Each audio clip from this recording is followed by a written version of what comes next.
So yesterday, I left my office and I was giving myself about 10 minutes worth of time to sit down and decompress before I took on the next hat of wife and mom and housekeeper and, cook for the night. And so I gave myself about 10 minutes to decompress. And you know what? 30 minutes later, I woke up. Yeah, I had fallen asleep unexpectedly. And I was supposed to put the potatoes in the oven to have with our dinner, and they didn't get in on time. And let's just say none of us liked the crunchy baked potatoes we ended up with dinner. So has that ever happened to you where you unexpectedly fall asleep or your body just decides to take over and tell you, you know what? I know you think you've got a billion different things that you want to do, but I am DONE, done, and we're shutting it down?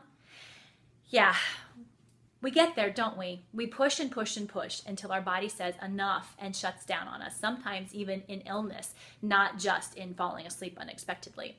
But why do we do that? Why do we get to this point where our body has to take over for us because somehow we haven't made that choice? Well, I think it's because we don't trust that God is going to take over things for us. I think it's because we believe we are supposed to do all of these things instead of trusting God. Well, I think that's a mentality that leads to a negative place, this no rest for the weary mentality, and I want to help you defeat that today. I want you to recognize that there are 4 choices that we can make, and we do have the option for these choices. And we make these choices, we will be able to defeat this mentality and live the abundant life that Jesus says we can have. The first is we need to choose our value for rest. We need to value our need for rest. It's a choice we can make because listen, if we're not going to value our own need for rest, nobody else is going to value it for us. So we need to make a choice to value our need for rest. Second, we need to choose to say no.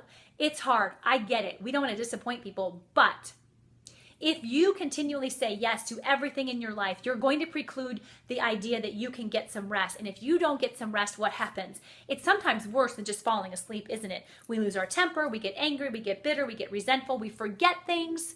All of these things are a result of us not saying no. So I want you to recognize first that you have a choice and you can choose to value your need to rest. And second, that you can choose to say no to some things as a way of making sure you say yes to taking care of that need for rest.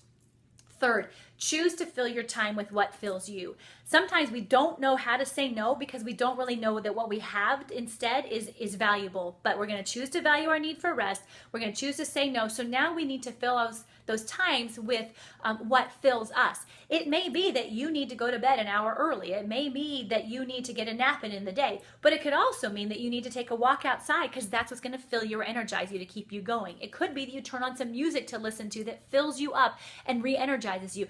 And the best one ever is that it could be that you sit and read some scripture and allow it to soak into you. The fourth thing we need to do is we need to choose to make this a habit. Y'all, it is no secret that God created a Sabbath rest for a reason. He wanted us to get into the habit of having regular rest. If we continue to keep pushing through all this, and not giving ourselves opportunity for regular rest, we're going to reap the negative consequences of that. Choose to develop a habit of getting rest into your day and into your week. It can be done. Now, you don't have to trust me on that. Sit down with God and say, God, I am exhausted. I am weary. I need some help. And then trust where he leads you to go to get that done. Trust me too on this.